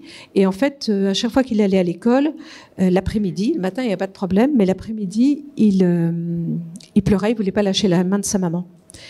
Et je lui ai demandé de me dessiner sa maman et puis de se dessiner lui aussi. Et spontanément, il me dit, tu sais, ce qui se passe en fait, c'est comme si j'avais un monstre dans la tête. Ah bah, je lui dis, montre-le-moi. Alors il me le montre, il le dessine. Il me dit, cette espèce de monstre, il me fait pleurer. Je dis, comment tu vas l'appeler, ce monstre? Il me dit, je vais l'appeler Monstreti. Il est horrible. Il me fait pleurer. C'est à cause de lui.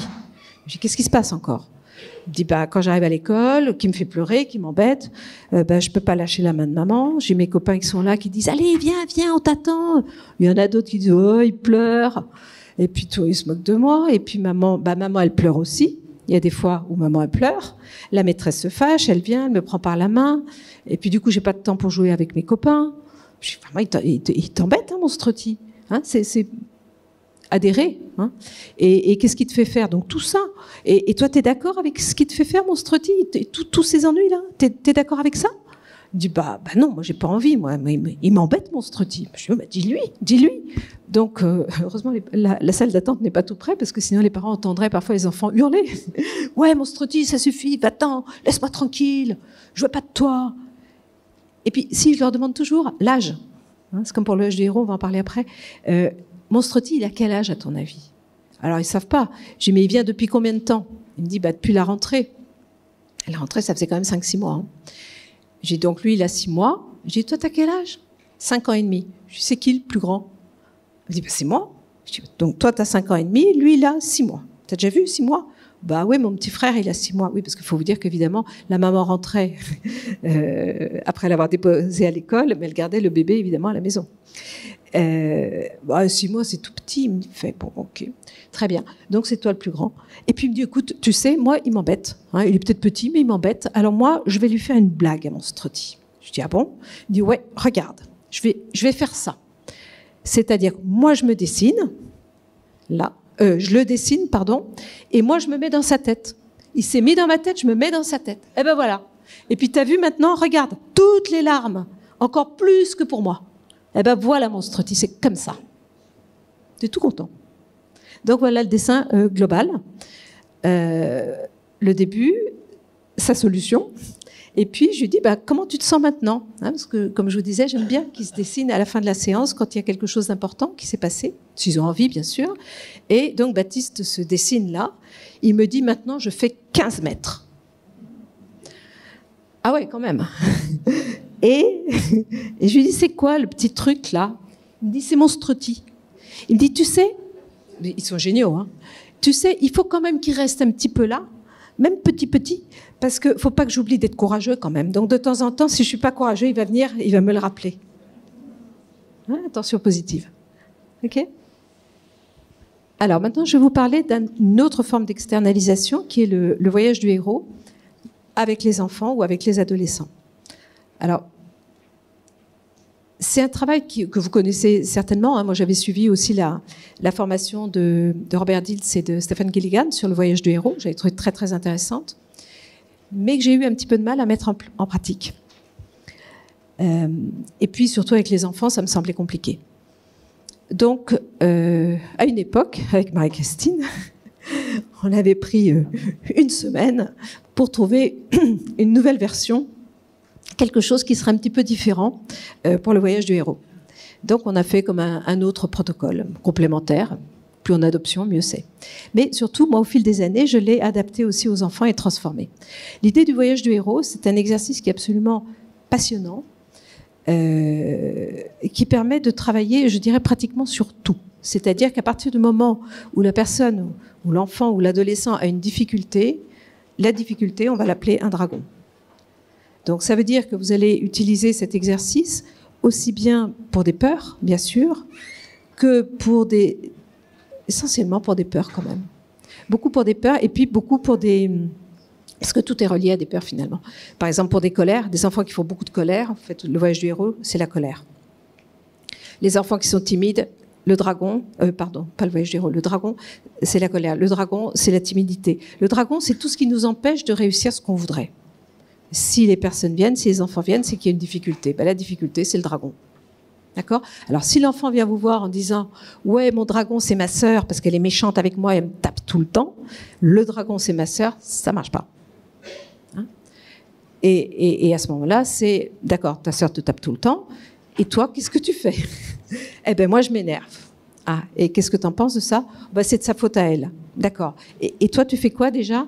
Moi, je m'énerve. Et quand tu t'énerves, il se passe quoi? Je la tape aussi. Et puis, je suis très en colère. Et puis je suis jaloux, etc., etc. Donc c'est travailler sur ce qui dépend toujours de la personne. Et une fois que l'enfant a identifié ça, on a le dragon.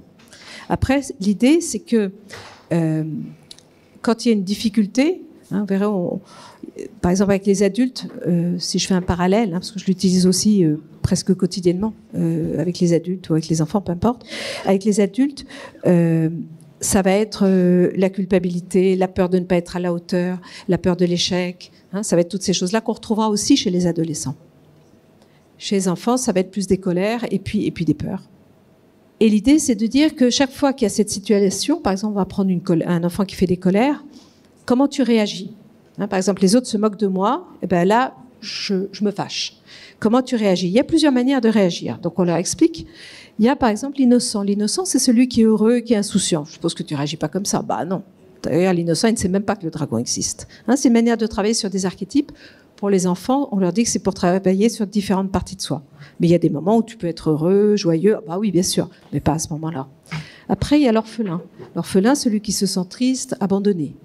Ah, ça m'arrive de temps en temps. Ok. Après, on va en parler. D'abord, on leur présente les personnages.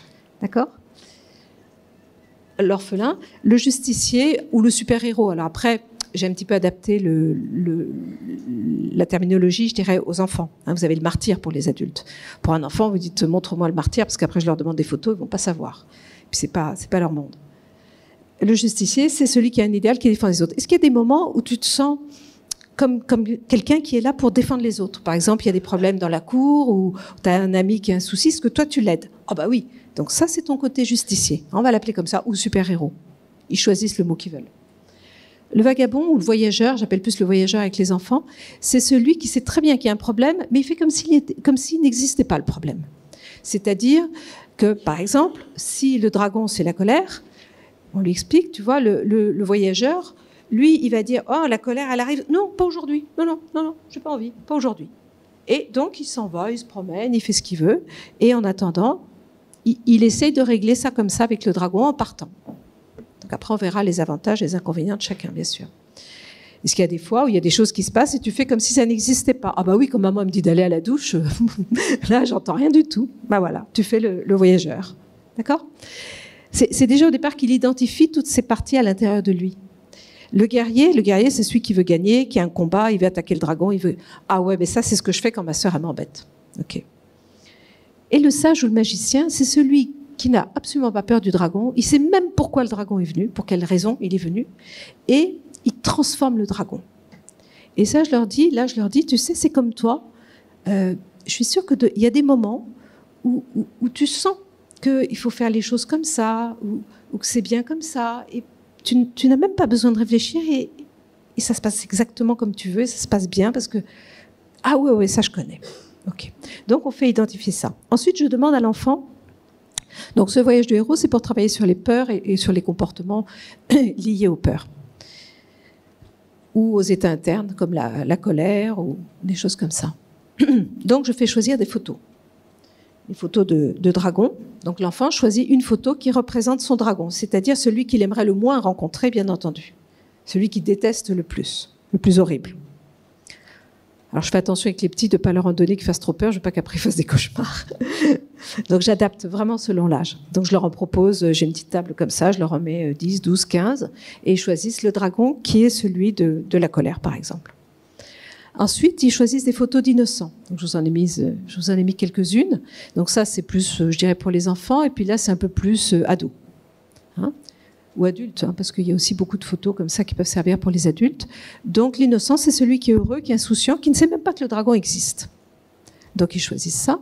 L'orphelin, celui qui est triste, qui ne se sent pas compris. Alors, d'abord, ils choisissent donc toutes ces photos. Donc les orphelins.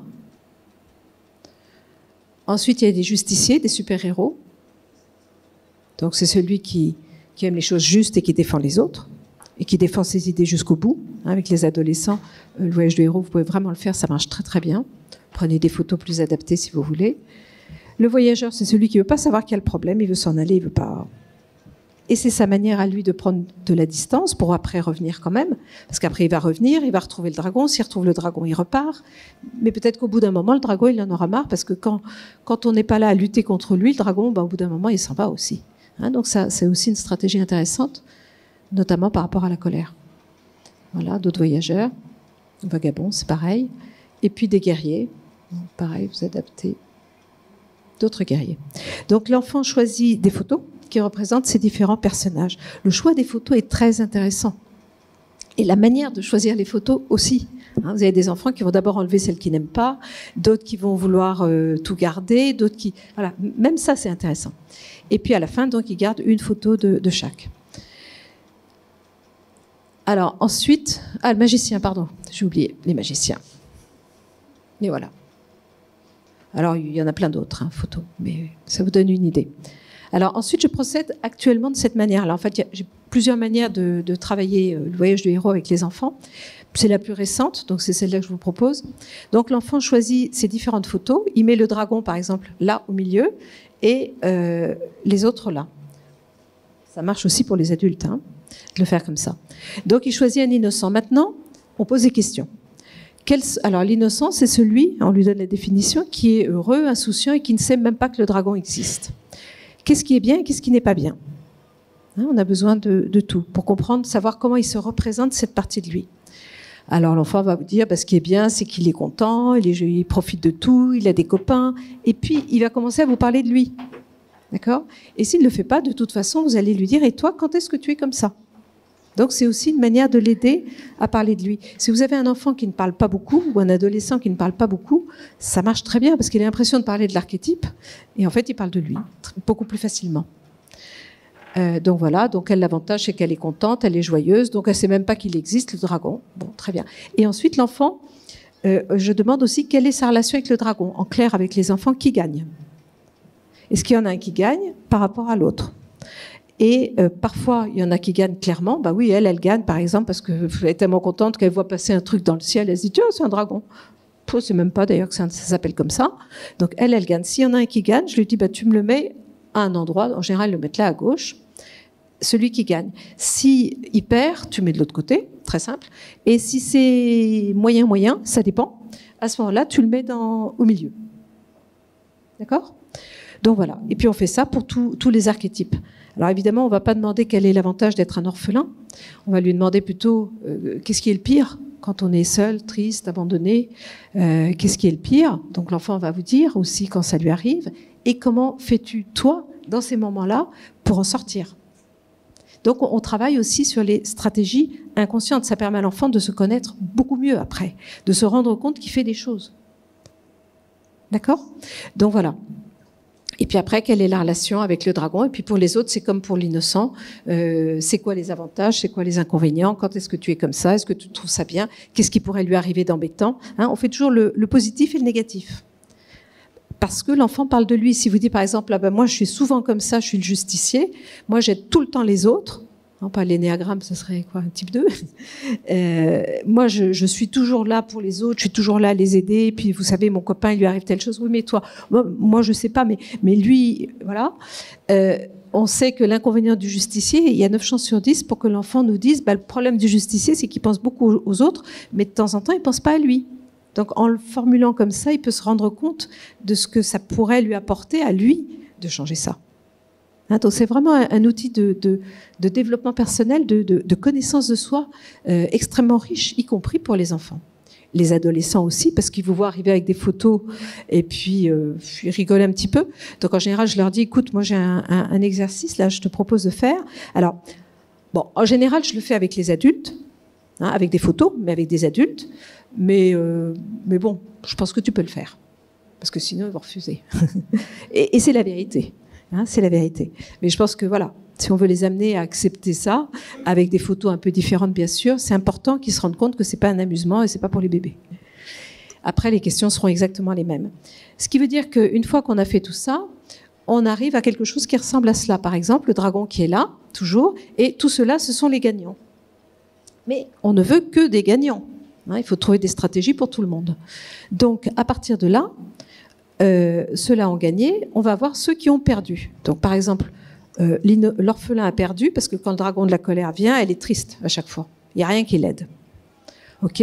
À ce moment-là, qui, parmi ceux qui ont gagné, pourrait venir lui parler pour l'aider à sortir de là et rejoindre les autres.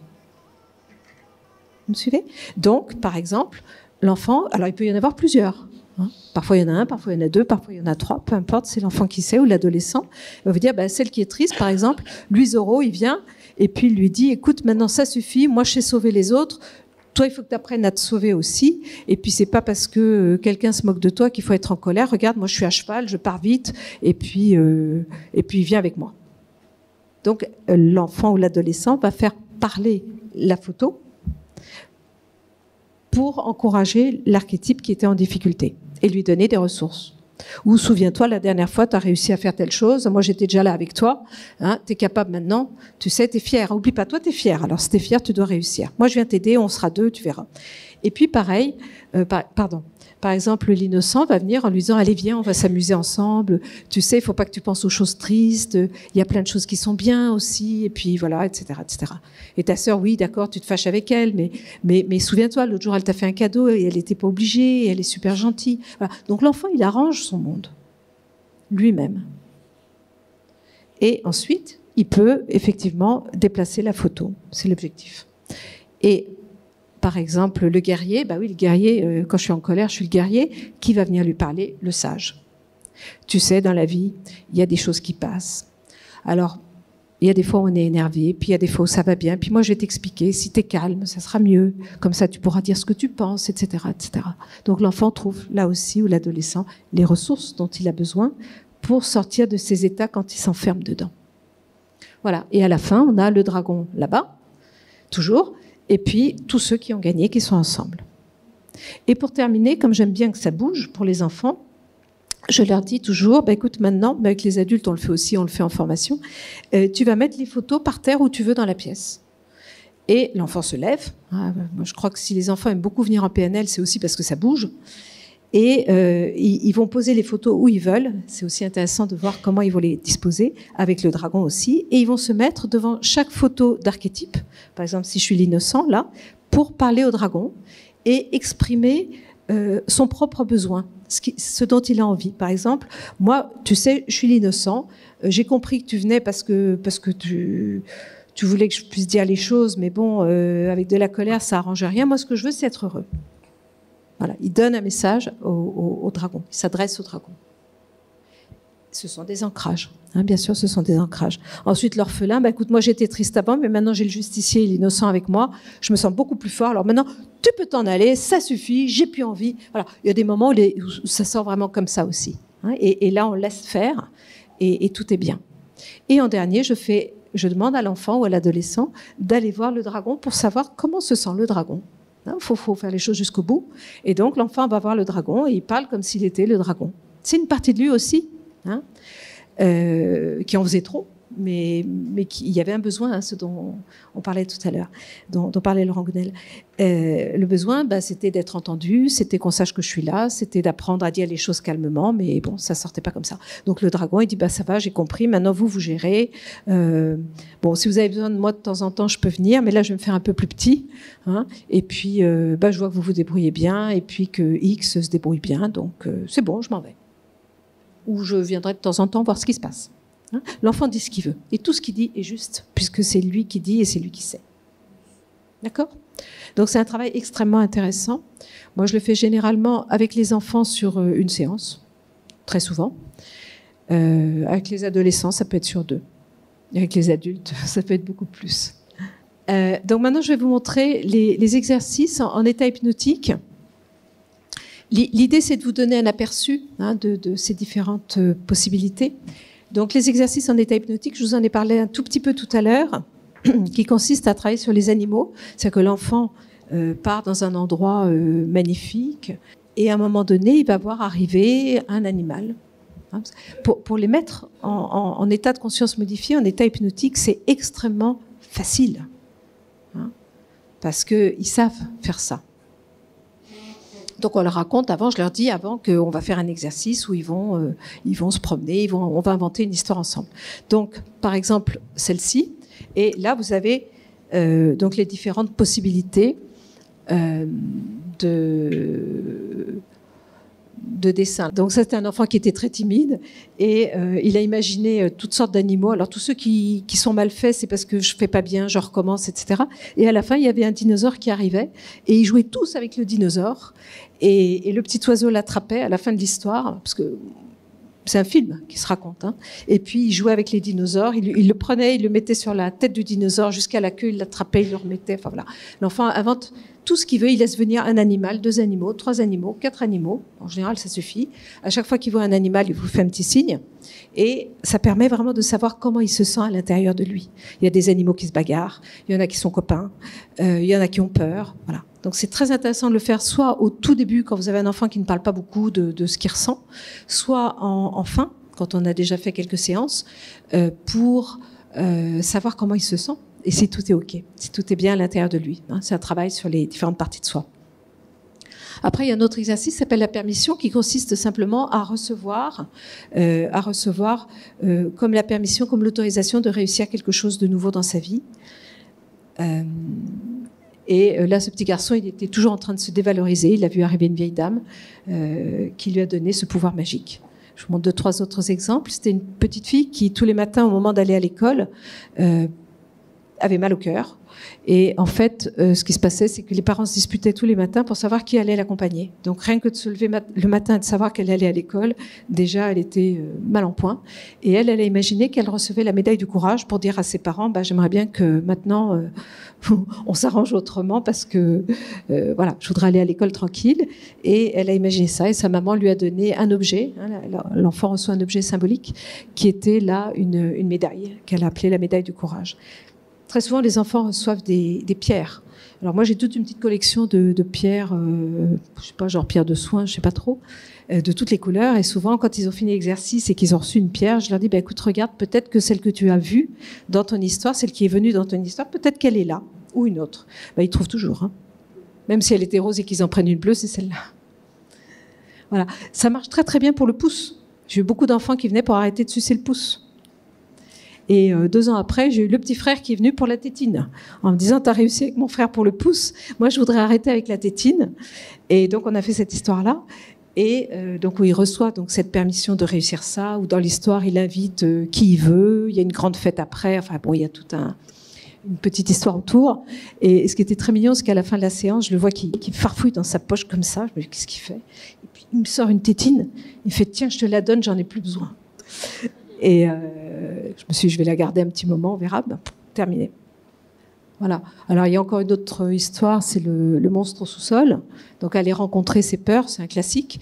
Et là aussi, l'enfant part dans un endroit magnifique. Il a 2 personnes qui l'accompagnent. Comme là, il a 2 gardes pour aller rencontrer le monstre de ses peurs qu'on a identifié évidemment avant. Et quand il le rencontre, il se sent très fort, très courageux, parce qu'il est entouré de 2 super-héros.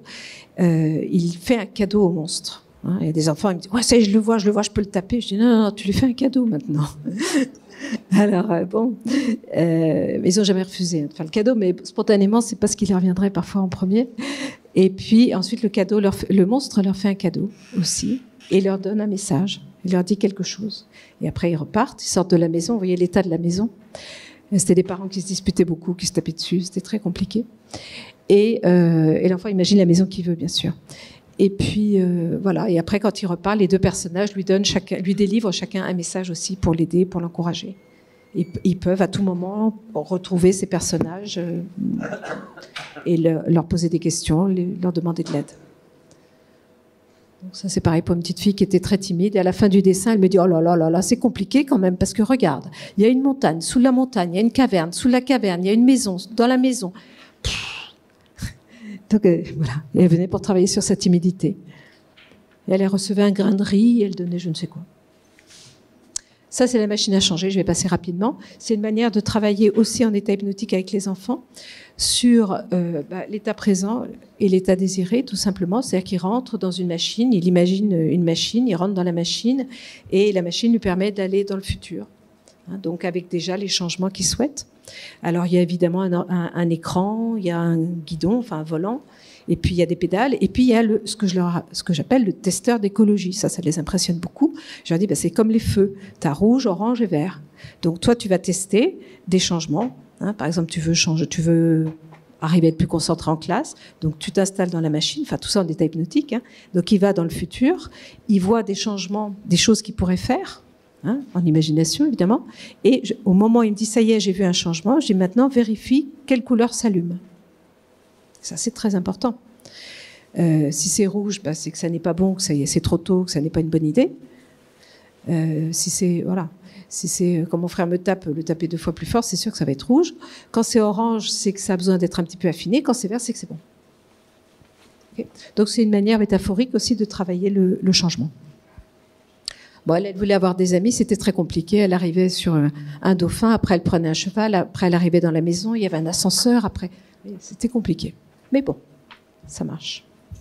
Bon, ça c'est un travail juste comme ça pour vous montrer très rapidement. Ça, je le fais avec les enfants et avec les adolescents, j'ai appelé ça le cercle, qui consiste tout simplement à travailler sur leurs différents domaines de vie. Et c'est particulièrement intéressant parce que ça leur permet de définir pour chaque personne importante de la famille. Vous voyez, il y a papa, maman, il y a sa sœur, il y a ce qu'il aime, ce que j'appelle les passions, la personne elle-même, et puis l'école. Donc on définit différents domaines de vie tout simplement, et on voit ce qui est bien et ce qui n'est pas bien. Et là, l'enfant ne réfléchit pas trop, il ferme les yeux et il écrit tout de suite spontanément ce qui est bien et pas bien avec telle ou telle personne ou dans tel domaine de vie. Je lui explique bien entendu que le but n'est pas de critiquer les parents ou qui que ce soit, mais de dire ce qui ne va pas dans la relation avec la personne. Et à la fin, il met des notes. Ça, je ne faisais pas au début. Finalement, c'est très intéressant d'avoir des notes. Et on voit après vraiment ce qu'on doit travailler. En bleu, il met tout ce qui est bien. Mais par exemple, si on prend le papa, rugby, ping-pong, c'est ce qu'ils font ensemble. Foot, parce que son père ne veut pas jouer au foot avec lui. Et il est désagréable. Et comme ça, l'enfant vous raconte toute sa vie. Ça marche très très bien aussi avec les ados. Et à la fin, il met des notes, ce qui permet de voir ce qu'on va travailler. Et puis on reprend chaque point rouge, donc négatif, en disant voilà, qu'est-ce que tu peux faire toi, qu'est-ce qui dépend de toi et que tu pourrais changer par rapport à ça. Je veux dire, si papa rentre et est désagréable à cause de son travail, qu'est-ce que tu peux faire toi pour qu'il soit moins désagréable ou pas du tout avec toi. D'accord ? Et puis après, on voit ce qu'on doit travailler. Là, il a 14/20, c'est clair qu'on va booster un petit peu la confiance en soi. D'accord ? Je vais m'arrêter là. Je vous ai présenté quelques techniques. J'espère que ça vous a intéressé. Et je vous souhaite une bonne continuation.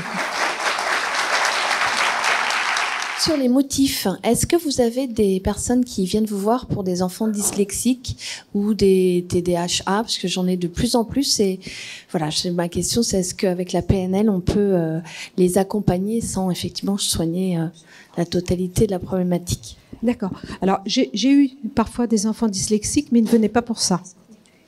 Ils ne venaient pas pour ça. Des TDAH, j'en ai eu beaucoup. Beaucoup. Alors, j'explique bien aux parents qu'on ne règle pas le TDAH avec la PNL, mais par contre, on peut aider l'enfant avec des exercices en état hypnotique, à se relaxer, etc. Et puis, surtout, j'ai beaucoup fait les niveaux logiques, travailler sur la motivation et sur comment réussir, sur des stratégies en quelque sorte, comment réussir à changer ça. Et à un moment donné, j'ai eu un tiers de classe de TDAH, enfin c'était des enfants, il y en avait pas mal. Ça marche bien, ça marche. Mais on ne règle pas le TDAH, on est bien d'accord. Par contre, j'ai eu un garçon à un moment donné qui venait, c'est celui qui avait dessiné la maison avec le trou, là, qui était très très mal, qui avait un TDAH, qui était sous Ritaline. Et il venait pas pour ça, il venait pour apprendre à canaliser un petit peu ses émotions et ses gestes et tout ça. Donc ça, on peut vraiment faire des choses pour accompagner, pour aider. Mais ce qui m'a impressionné chez ce garçon, c'est qu'après, il est parti en colo au mois de juillet. Et puis quand il est revenu en septembre me voir, je lui ai dit bon, alors comment tu as fait? La maman m'avait dit je crois que je vais lui donner ses médicaments ou je lui donne pas ses médicaments. Je lui ai dit moi je suis pas médecin, je ne sais pas. Et le garçon est revenu des vacances en me disant tu sais, finalement je les ai emmenés mais je les ai pas pris. Et comment ça s'est passé? Super bien. Et je lui dis, comment tu as fait? Il m'a dit, j'ai fait comme si je prenais le médicament. Je trouvais ça extraordinaire. Est-ce qu'il vous est déjà arrivé d'utiliser de vrais animaux ou est-ce que vous avez le retour d'expérience de personnes qui ont déjà utilisé de vrais animaux? Alors, pas des tigres, bien sûr. Mais... Moi, honnêtement, la première... Alors, je n'ai pas de retour d'expérience de personnes qui ont utilisé les animaux, des vrais animaux et la PNL, mais là, le premier petit garçon, là, Paul, quand il est venu et que c'était chez moi, je savais qu'il aimait les animaux, j'ai utilisé mon teckel. C'est-à-dire qu'effectivement, quand le petit est arrivé, bon, je ne l'ai pas raconté là parce que j'y pensais plus, mais c'était pas le but. Quand il est venu, je savais que c'était un enfant qui ne parlait pas. Et moi, j'avais un petit chien. Je lui ai dit, t'aimes bien les chiens? Il m'a dit, oui, j'aime bien les chiens. Ça me l'a dit. Donc, on est allé voir mon petit teckel. Il a caressé le teckel. Il était content. Et je pense que ça a contribué à le mettre en confiance ou être plus tranquille pour après aller faire ce qu'on avait à faire. Mais travailler vraiment avec l'animal, je ne sais pas faire. Je ne fais pas. Bonjour. Bonjour. Moi, j'aurais souhaité savoir qu'est-ce que vous proposeriez comme outil pour travailler avec une petite fille qui refuse de parler. Qui a quel âge? Elle a 9 ans. Et elle fait de la communication sélective. C'est-à-dire qu'elle parle qu'avec ses parents, ses proches, mais avec le monde extérieur, elle ne parle plus. Et il y a eu un diagnostic ou quelque chose de posé? En fait, elle a décidé de ne plus parler depuis l'âge de 5 ans. Et ses parents ont vu plusieurs psychologues qui n'ont pas qui n'ont pas diagnostiqué le. Et elle a arrêté de parler à la suite d'un événement particulier? Pas particulièrement. En tout cas, il n'y a pas eu d'élément déclencheur qui a été décelé. D'accord. Bon, je dirais que si elle venait, par exemple, en consultation, moi, je la recevrais avec les parents, et puis je sortirais les animaux déjà. Ce qui est très intéressant à faire avec un enfant qui ne parle pas beaucoup, c'est de voir comment il communique déjà avec les parents, c'est-à-dire comment les parents communiquent avec l'enfant. Il y a par exemple, on peut par exemple faire une séquence de jeu. Moi, je le fais vraiment parfois quand ce sont les enfants petits qui viennent. Bon, là, elle a 9 ans, là. Non, là, c'est difficile. Quand ils sont plus petits, c'est facile. Je demande aux parents de jouer avec l'enfant et j'observe plein de choses. Non, 9 ans, on peut pas faire ça. 9 ans, j'utiliserai peut-être les aquarelles. Des aquarelles comme ça, ou d'autres photos d'animaux. Et par exemple, avec ces animaux, moi je leur dis, choisis 3 animaux que tu aimes, ou 3 ou 4, et 3 que tu n'aimes pas, et 3 auxquels tu aimerais ressembler. Alors, les enfants, ils parlent ou ils parlent pas après. Hein. Mais généralement, les enfants qui ne sont pas très bavards adhèrent à ça, parce qu'ils vont parler de l'animal. Mais en fait, en parlant de l'animal, ils vont parler d'eux. Après, je ne sais pas, il faudrait vraiment voir la situation familiale, peut-être prendre les parents à part pour comprendre ce qui se passe. Moi, j'interrogerai aussi sur l'histoire de l'enfant. Ce qui s'est passé et la relation avec les parents, enfin, c'est quand même très particulier. Parce qu'elle va à l'école, elle a des copines. Mais elle ne parle pas avec ses copines. Elle ne parle pas à la maîtresse, elle ne parle pas avec les copines. Et là, la crainte des parents, c'est qu'elle va aller au collège l'année prochaine et elle ne s'exprime pas. Alors, en analyse de pratique, on m'a conseillé d'enregistrer sa voix, parce que je n'ai jamais entendu sa voix. Oui. Et que sa maman amène le téléphone portable avec sa voix. C'est-à-dire que, voilà, ce qu'elle a peur, c'est que j'entende sa voix.